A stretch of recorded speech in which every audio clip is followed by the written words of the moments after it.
তোমরা এই দেওয়ালটাকে আমরা প্রকাশ করো না, মেরামতির কাজ চলছে, দেশ মেরামতির কাজ চলছে, তার মধ্যে এখানে মেরামতি হচ্ছে।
আমি বেশ অনেকদিন পরে কলকাতায় আপনাদের মুখোমুখি হচ্ছি।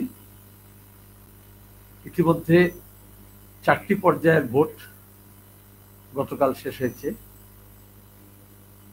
এখনো 3টি পর্যায়ের ভোট বাকি আছে। 2-3টে বিষয় বেরিয়ে এসছে। চতুর্থ পর্যায়ের ভোটে তৃণমূল কংগ্রেস মরিয়া হয়ে আবার হিংসার পথ ধরার চেষ্টা করেছে, যা প্রথম 3টি পর্যায়ে ইলেকশন কমিশন অফ ইন্ডিয়া যেভাবে ব্যবস্থাপনা করেছিল এবং কোনো গন্ডগোল সেরকম ভাবে ঘটতে দেওয়া হয়নি। আমরা দেখলাম গতকাল কিভাবে ভোট দানে বাধা দেওয়ার চেষ্টা করা হয়েছে কৃষ্ণনগরে, অন্যত্র আবার হিংসার ঘটনা ঘটেছে। তৃণমূলকে খুন করেছে কেতুগ্রামে আগের দিন, এবং ওদের গোষ্ঠীদ্বন্দ্ব তাকে কাজে লাগিয়ে কোথাও কোথাও বিজেপি তৃণমূল একে অপরের প্রকাশ্যে নোংরামিতে নেমে এসছে, যেটাকে সাম্প্রদায়িক উস্কানিতে পরিণত করা হয়েছে। আর ভেতরে ভেতরে বিপদ বুঝে ভোট ট্রান্সফার করার চেষ্টা করেছে বেশ কয়েকটি কেন্দ্রে।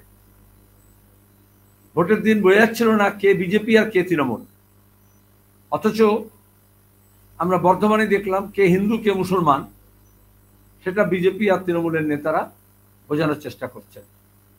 গোটা দেশের নির্বাচনে আমরা সবাই দেখছি, জানছি, গোটা দেশের এমনকি মিডিয়াও বলতে আরম্ভ করেছে এখন যে বিজেপির হাওয়া পাতলা হচ্ছে। কিছুতেই যারা 400 পার বলেছিল তারা হাফওয়ে মার্ক পার হবে কিনা সেটাতে যথেষ্ট সন্দেহ দেখা দিয়েছে। আর হাওয়া মোরগের মতো মমতা ব্যানার্জি অমনি একদিকে আবার ইন্ডিয়া ব্লকের কথা বলছেন, নির্লজ্জের মতো অ্যাকিউজ করেছেন জাতীয় কংগ্রেসকে, সিপিআইএমকে, বামপন্থীদেরকে। একদিকে মোদীকে প্লিজ করার জন্য তার পুরনো ভূত আবার মাথায় চেপেছে, মালপোয়া খাওয়াবেন বলেছিলেন, খাইয়েছিলেন বাজপেয়ীকে, এখন মোদীকে রান্না করে খাওয়াতে চাইছেন। এগুলো যেন আবল তাবল নয়, এগুলো পাগলের প্রলাপ নয়, এগুলো তার পলিটিক্যাল ডিসকোর্স। তিনি কোনো নীতিগত অবস্থান নিতে পারেন না, নীতিগত কথা বলতে পারেন না। ভোট হচ্ছে রুটির প্রশ্নে, রুজির প্রশ্নে, বেকারির প্রশ্নে, কাজের প্রশ্নে, শিক্ষার প্রশ্নে, স্বাস্থ্যের প্রশ্নে, দেশের ঐক্যের প্রশ্নে, সাম্প্রদায়িক সম্প্রীতির প্রশ্নে উনি সেখানে তামাশা করতে চাইছেন। আমরা আরএসএস বিজেপি বিরুদ্ধে এটাই বলছি যে আমিষ তাকে তুমি জোর করে নিরামিষ কেন বলবে? কে কি খাচ্ছে এটা নিয়ে তুমি জোর করতে হবে না। যেমন এটাতে এমন নয় নিজের বেলায় আনো খাই পরের বেলা আহ্লাদ্য হয়। তাহলে যে আমিষ তাকে যখন আরএসএস মোদী বিজেপি যদি বলে নিরামিষ হতে, সেটা যেমন অন্যায়, তাহলে যিনি নিরামিষ তাকে উনি কেন মাছ খাওয়াবেন? এমনিতে তিনি সবসময় বলেছেন আমি ডিম শুদ্ধ খেয়েছি, আলু শুদ্ধ খেয়েছি, অর্থাৎ তার মাছের প্রীতি বাড়ানো। এরা হচ্ছে বেড়াল তপস্বী। ভাইপো হঠাৎ সিএ নিয়ে আসলো। প্রথম থেকে কেন্দ্রের মন্ত্রী, বিজেপি, আরএসএস এবং তৃণমূল চেয়েছিল এই ভোটটা সিএ এনআরসির মতো, যাতে 2021-এর অ্যাকশন রিপ্লে হয়। শুধু মানুষ দেখেছেন যে কিরকম একটা ফাঁদ এবং ফাঁক। আমরা বারবার বলেছি, তাহলে এখন যদি বলে সিএ কে সাপোর্ট করছি, বিজেপি যে বিভাজনের যে নীতি তাকে সমর্থন করছি, তৃণমূল যদি বলে, তাহলে এত ক্যা ক্যা ছিচি করার কি দরকার ছিল? রাস্তায় দাঁড়িয়ে ক্যা ক্যা ছিচি করছিলেন। আর এখন যেই উত্তরের ভোট হয়েছে, মধ্যবঙ্গের ভোট হয়েছে, যে দক্ষিণবঙ্গে এসছে, বনগায় গিয়ে বলা হচ্ছে আমরা সিএ কে সমর্থন করি। আমরা তো সিএ কে ইন্ডিয়া ব্লক তো নীতিগতভাবে বিরোধিতা করেছে, এবং এটা আরএসএস বিজেপি স্লোগান। সিএ কেন করেছে? Two accomplish the unfinished task of partition. তারা দেশভাগের যে স্কার আছে তাকে তুলে ধরে বাঙালি জাতিসত্তা, যেটা অখণ্ড জাতিসত্তা, তাকে বিভাজিত করতে চাইছে এবং নাগরিকতাকে হাতিয়ার করে নিয়ে তারা বোঝাতে চেয়েছিল। কিন্তু সেই মতুয়া সম্প্রদায়ের মানুষ, সেই সাধারণ যারা এসছেন পূর্ব বাংলা থেকে, তারা এখানে যারা দীর্ঘদিন বসবাস করছেন, তারা কেউই সিএ যে রুলস বেরোলো, এত ঢাকঢোল পিটিয়ে এত অপেক্ষা করার পরে একজন আবেদন করেননি। তাতেই তো বিজেপির মুখে গোবর লেপে দিয়েছেন। যে বিজেপির নেতারা বলেছিল, এমএলএ মন্ত্রীরা বলেছিল যে আমি অ্যাপ্লাই করব, সেও অ্যাপ্লাই করেনি। আমরা আসামে দেখেছি কি ঘটছে, ভোটের পরে আবার ডিটেনশন ক্যাম্প, আবার সেখানকার মানুষের উপর দুর্নীতি নামিয়ে আনা হয়েছে। বুলডোজার পলিটিক্সের প্রাথমিক পর্ব।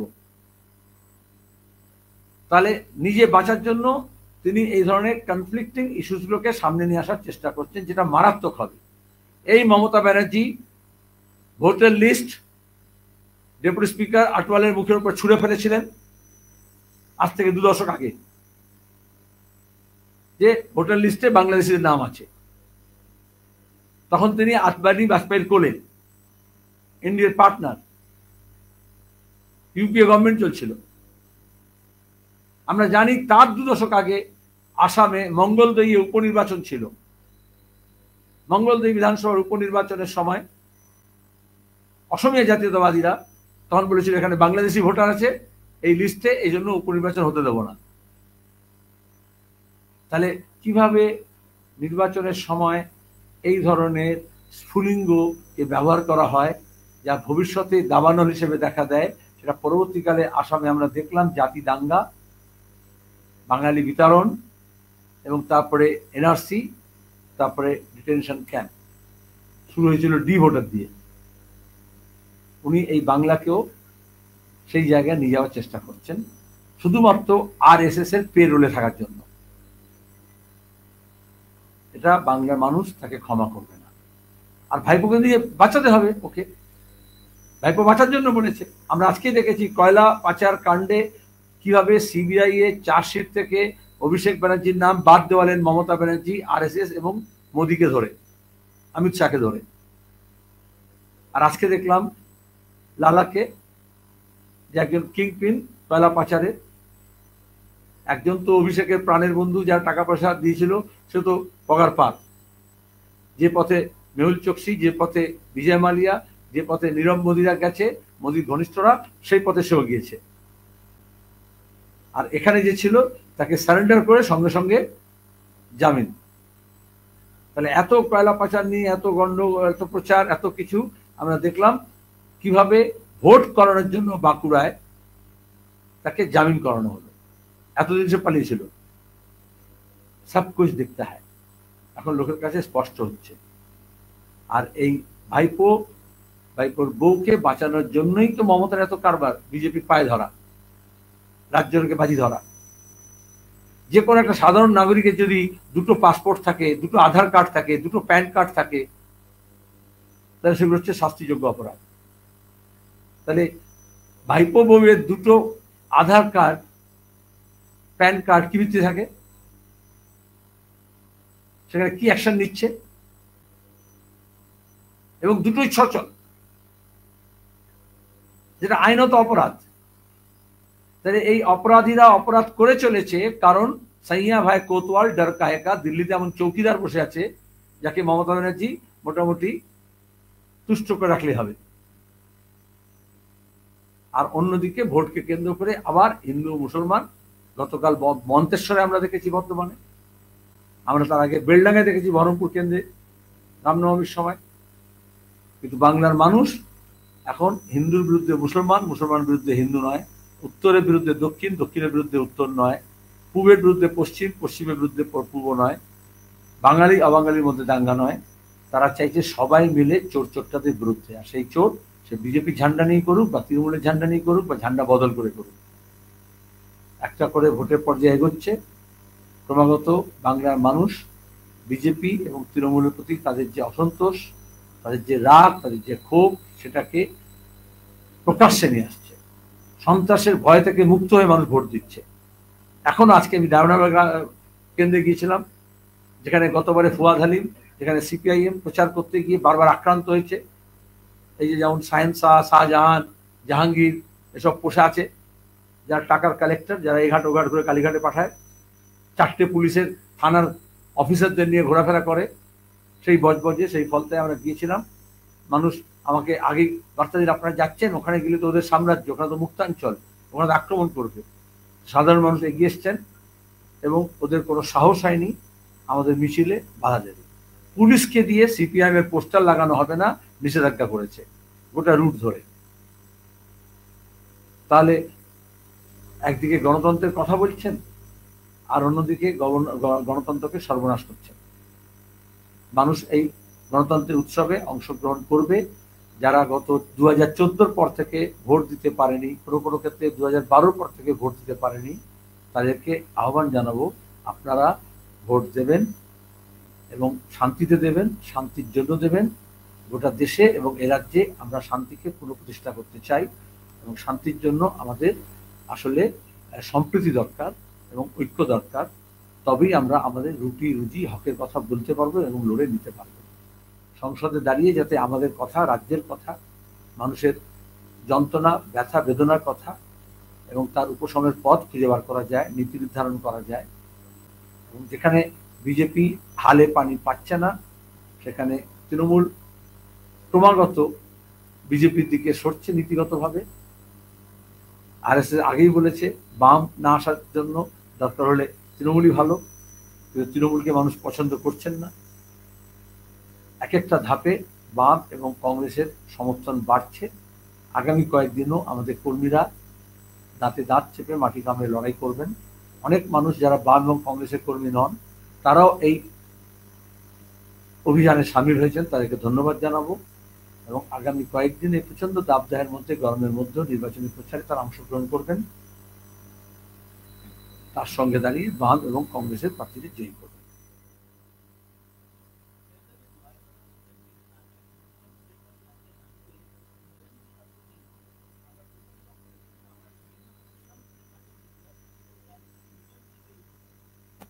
গণতন্ত্রের প্রতি কোনো ন্যূনতম কোনো আস্থা আছে?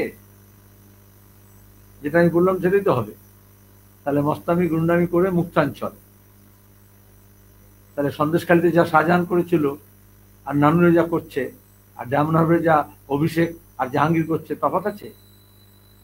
কিন্তু you should know that Trinamool যেমনটা চাইছে তেমনটাই হবে, এমন ভরসা রাজ্যের মানুষের নেই। মিডিয়া কারো কারো থাকতে পারে।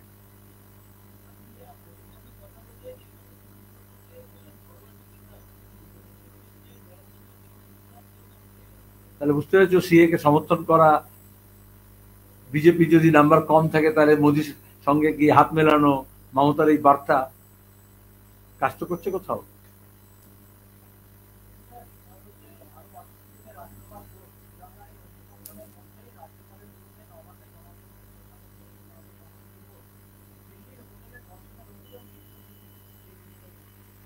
এটা অনেক পুরনো খবর, রিপোর্টটা এখন জমা দিয়েছে।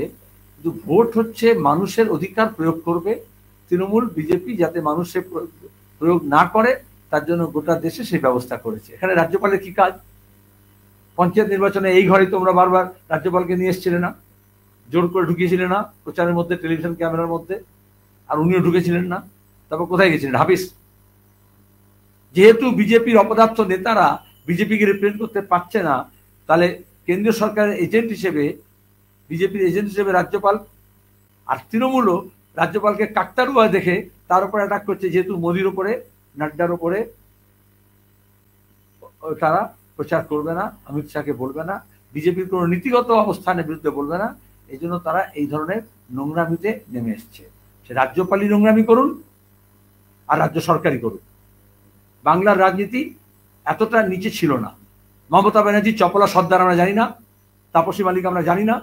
আর যেখানে নির্যাতন হয়েছে হাঁসখালিতে, সেখানে 5 দিন ধরে এফআইআর নেয়নি পুলিশ, তৃণমূল আর বিজেপি ছিল বলে দোষী। এখন তদন্ত হয়েছে। ময়নাগুড়ি থেকে শুরু করে আমেদপুর পার্কস্ট্রিট কাণ্ডে এখন অপরাধী ধরা পড়েছে। হঠাৎ করে এখন কেন নিয়ে আসা হচ্ছে এই ইস্যুগুলোকে? বিজেপি আর তৃণমূল কখনো নকল, কখনো হচ্ছে ফেক ভিডিও নিয়ে আসার চেষ্টা করছে।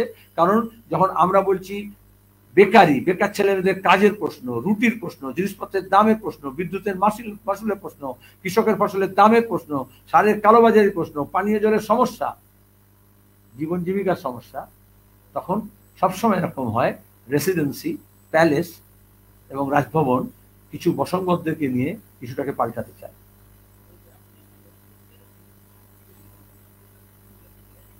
যে নামটা আমি বলিনি, তুমি কেন নামটা খুঁজে দিয়েছো? বলো প্রশ্নের মধ্যে, ভালো বলো।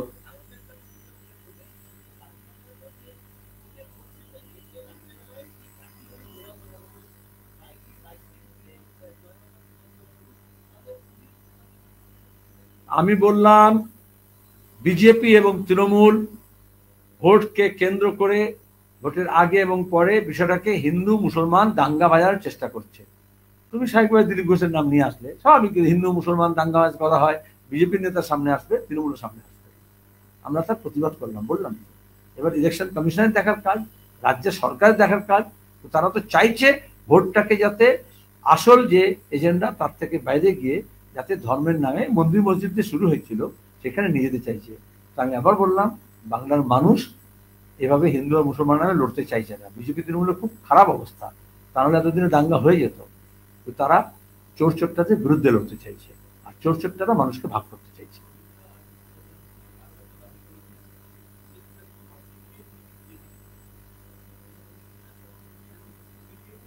আচ্ছা, উনি 1 নম্বর মিথ্যাচারী, এটা সবাই জেনে গেছে, তুমি এখন জানো না? এখন লোকে ডিলিট করে দিচ্ছে তার নাম, তুমি এখন রেখেছো তোমার মোবাইলে।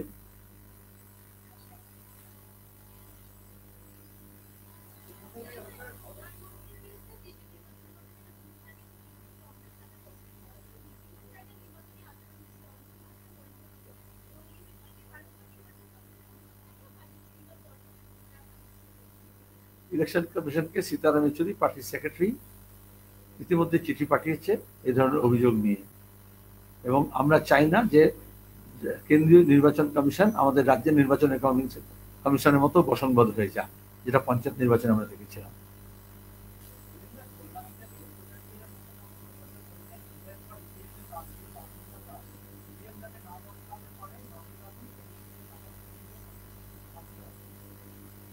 তিনি নিজে এ ব্যাপারে খুব সচেতন, কারণ তিনি পঞ্চায়েতের সময় কাউন্টিং কিভাবে পাল্টায়, বাক্স কিরম পাল্টায়, ব্যালট পেপার কিরম পাল্টায়, বাইরে কিরম ছুড়ে ফেলে দেওয়া হয়, এসব করেছেন। ভোটে কারসাজি বিজেপি এবং তৃণমূল কি করেছে সেটা দেশের মানুষ জানে।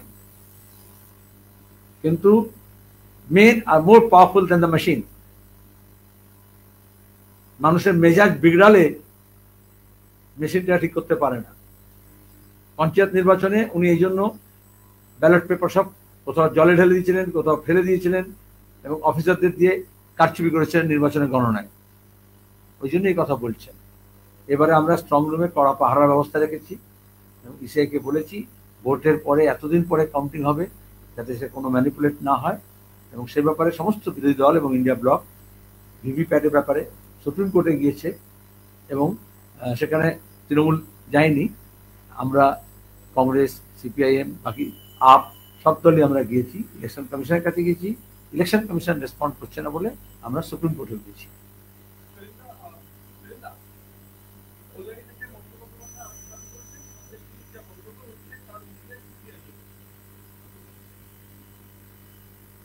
ওনার সার্কিট তো এভাবে তৈরি হয়েছে মাথার।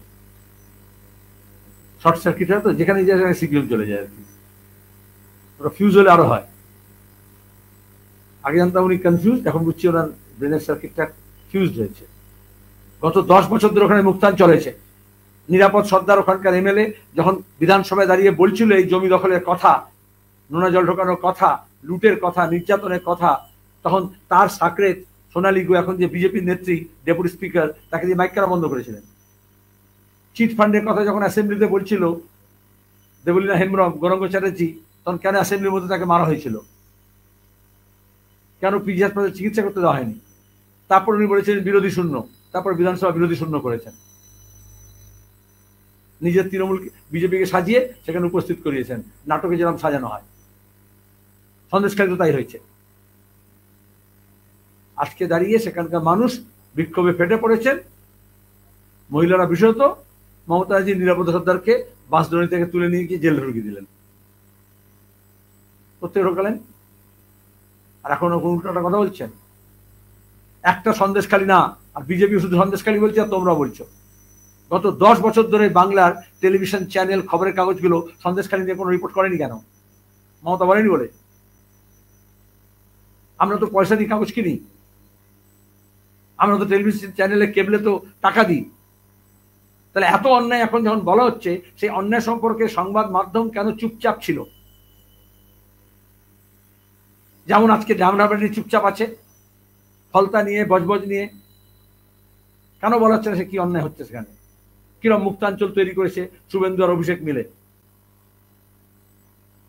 শুধু সন্দেশখালী নয়, শুধু রামনগর নয়, এরকম প্রত্যেকটা জেলায় কয়েকটা বুথ, কয়েকটা অঞ্চল, কয়েকটা এরিয়া এভাবে মুক্তাঞ্চল তৈরি করেছে, যেখানে দাঁড়িয়ে স্মাগলিং, যেখানে দাঁড়িয়ে সমস্ত রকমের অন্যায়, অপরাধ, গাঁজা চাষ, ফেন্সিডিল, যেখানে দাঁড়িয়ে ধর্ষণ, নির্যাতন, এবং পুলিশের চোখের সামনে।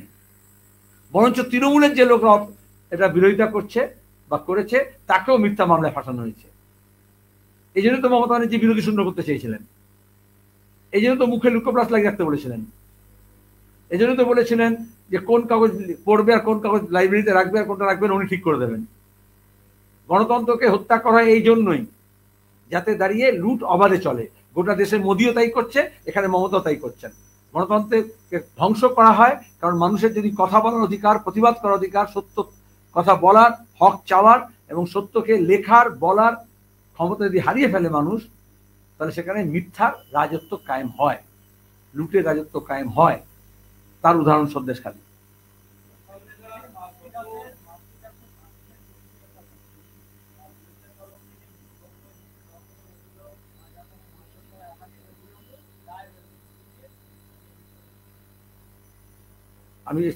আমি চাইবো খবরের কাগজগুলো আগে যেরকম করতো, অন্তর তদন্ত করে সব বার করতো না, বার করুক সেগুলো। ইয়েলো জার্নালিজমকে বাদ দিয়ে আগে সেরকম নাট্যরূপ দিয়ে টেলিভিশন চ্যানেলে দেখানো হতো, সত্যকে উদ্ঘাটন করার জন্য সেগুলো করুক। ইনভেস্টিগেটিভ জার্নালিজম কোথায় গেল?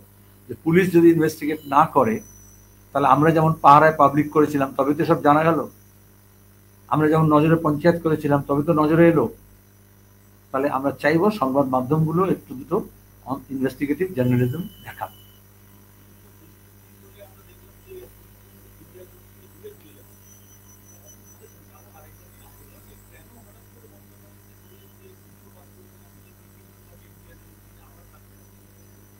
কালকে অধীরবাবু বলেছেন না, তারপরে প্রশ্ন থেকে যায়। উনি কদিন আগে বলেছিলেন 40 পাবে না কংগ্রেস। আমি তো বললাম এরা, আমরা হাওয়া মোরগ জানতাম, এ তো হাওয়া মুরগি। একটা হলো যে হাওয়াটা বুঝতে পেরেছে, কিন্তু উনি তো ট্রেন থেকে নিজে নেমে গেলেন। আমি এখানে বলেছিলাম না, যখন ইন্ডিয়া ব্লক ঘোষণা হয়েছিল, তোমরা বললে কেন? অনেকে ট্রেনে হাওড়া স্টেশনে ওঠে, কিন্তু কেউ যদি আসানসোলে, দুর্গাপুরে নেমে যায়, এখন তো রিজার্ভেশন শহর হয়ে গেছে, উনি কি ট্রেনের ছাদে উঠবেন?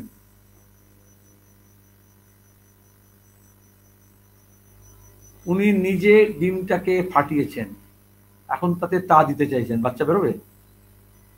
ধন্যবাদ।